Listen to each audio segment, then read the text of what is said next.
Dr. Sunil Upadhyay, rank 1 officer from the Indian Museum in Kolkata, suddenly, mysteriously goes missing from 3rd July. Over a month now, there seems to be no leads about his whereabouts. It's only his friends from this Jubilee Hall where Dr. Sunil Upadhyay was staying while he was pursuing his PhD in chemistry who have gotten together to try and bring to fore this entire concern that where is Dr. Sunil Upadhyay. It's his friends who have been relentlessly striving to try and find out that what happened to Dr. Sunil Upadhyay. How could a rank 1 officer from the Indian Museum, Kolkata, suddenly mysteriously go missing? These corridors of Jubilee Hall in Delhi University were witness to Sunil's diligence. The countless hours he spent wandering in these lanes, a book in hand, while pursuing his PhD in chemistry. Today his batchmates are shocked beyond belief. There is little doubt that their friend paid a heavy price for his crusade. This tells about the sorry state of affairs in this country actually. I am so shocked being a lawyer myself, and you know that it is now an open secret. Almost everybody knows.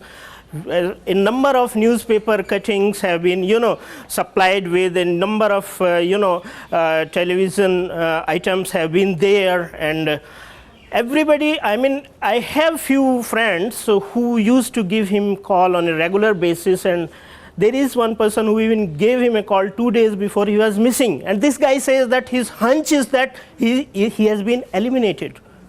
So for a guy who just talked 2 days prior to that, disappearance of this guy, to say that it is his hunch because he belonged to the same department, everything, it is a sorry state of affairs. I do not know a central government class 1 officer goes missing and the central government is not taking. I do not know why his fellow workers are not coming ahead. Why is this? We are falling back to the student days. In fact, the shoddy pace of investigation and the reluctance of the authorities to part with information has confirmed their worst fears. I'm right now inside Jubilee Hall in Delhi University, exactly where Dr. Sunil Upadhyay was pursuing his PhD in chemistry. I'm right now on the same floor where Dr. Sunil Upadhyay was living in this room number 78. And I have with me Dr. Mihir Kumar Jha, who would be a fellow resident at Jubilee Hall, who would perhaps tell us better about Sunil Upadhyay. So how do you remember Dr. Sunil Upadhyay from the time that you were living over here as a student which takes you back so many years? I have fondest memories of a man, a friend par excellence, an idealist non-pareil, and a first-rate scholar. He was fondly known as, we would always call him Kaviji or Vidyarthiji. He was one ardent nationalist. And most of all, I remember a lot of friendly banterings that happened. I was from Department of History, and he would, chemistry lab was his second home. But the nation has stopped making people of his kind. He was one of his kind. He was the only person. I have almost always lived in hostels all my life. And your room was also at the end of 10 meters apart.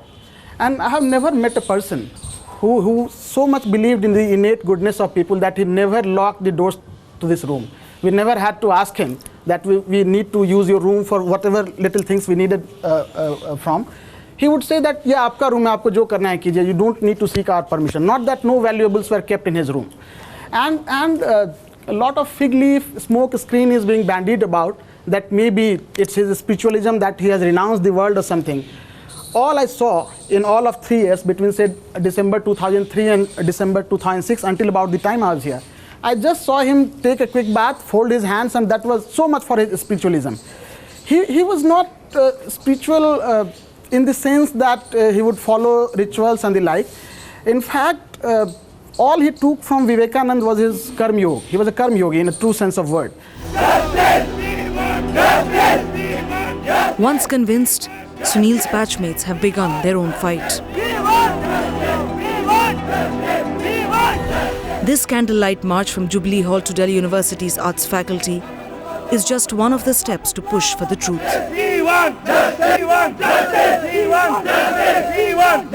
It's more than 1 month, as you said, and we know that the government should have taken prompt action, because it's a matter of a class 1 officer as well as a human being also. If someone is missing suddenly who is holding such a prestigious position, the government should have come very rapidly and they should have discovered the facts. But no, nothing has been done. Even the FIR was registered after a long time. So it's a very much, apathy of the state for a person we don't know about him right now. I know that he was not well, but I never realized that one day he will disappear suddenly. And then I talked to his office fellow Sanjeev and others, and I said that, do you think there is a criminal angle? Because by that time it was 1 week. 1 week after his disappearance, I talked to few Sanjeev Singh, who was there posted, I think, a few months before in Calcutta National Museum, and I asked him that what criminal angle or what kind of thing you are anticipating in Sunil's disappearance. And then we tried to find out from other sources and find out that there is a lot of irregularities which are going on. And if I am not wrong, Sunil was in charge for some day, because National Museum has once I talked to him and I asked him about his director. When I was in National Museum, he said that National Museum administration means there are some kind of local problem and they are not supporting any director who is coming. So mostly directors were not staying for a longer time, and one promotee person was a director for a long time. Although he was not supposed to be the director, but he was director through promotion.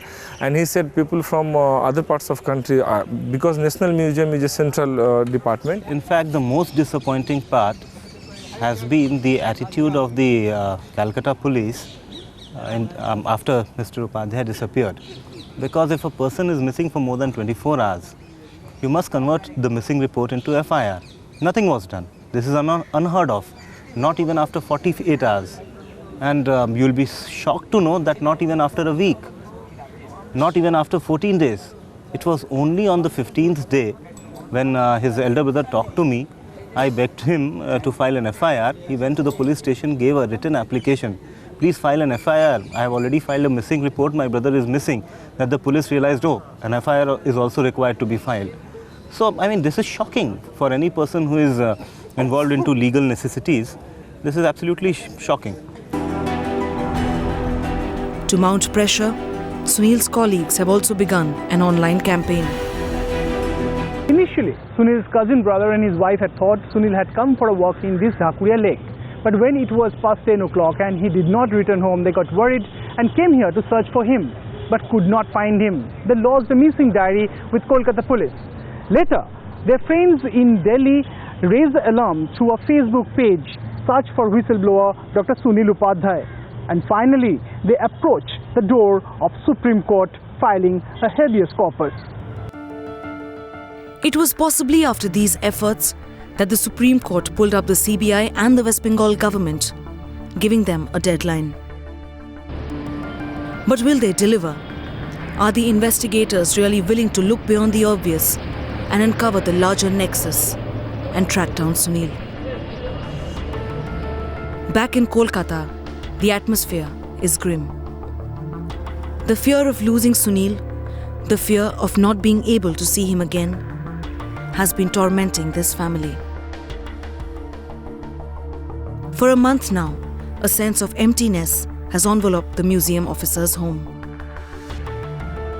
Unanswered questions, anguish echoing in the space. For this family's sake and for the search of truth, this government needs to find out what really happened to Sunil Upadhyay.